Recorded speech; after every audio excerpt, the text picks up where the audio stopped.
Les combats ont poussé des centaines de civils congolais à se réfugier côté rwandais. Ils sont arrivés en nombre à la ville frontalière de Gisenyi. Un grand nombre d'entre eux ont frôlé la mort. Notre envoyé spécial à Gisenyi, Clément Diroma, a pu leur parler. Ce mardi, les combats à la frontière entre le Rwanda et la RD Congo se sont calmés en milieu de matinée. Une partie des réfugiés qui attendaient de fuir les affrontements entre le M23 et l'armée congolaise à Goma ont pu traverser la grande barrière à Gisenyi, la ville frontalière rwandaise où je me trouve actuellement. Plus de 1200 réfugiés ont été guidés par les autorités jusqu'à un camp de fortune en périphérie de la ville. Je vous propose d'écouter Luc, un jeune Congolais qui s'est retrouvé piégé dans des combats alors qu'il rendait visite à des amis à Goma.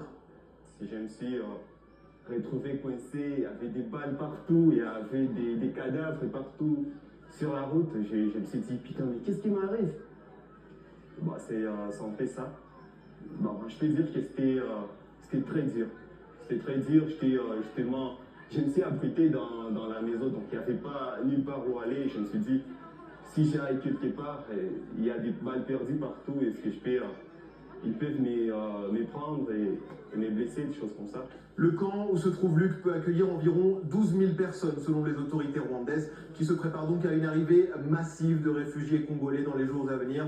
Plusieurs milliers d'entre eux ont déjà traversé les 2 points frontières qui relient Gisenyi à Goma ces derniers jours. Et puis ce lundi, de nombreuses personnes sont restées bloquées puisque des combats intenses ont fait rage à la frontière entre les 2 pays.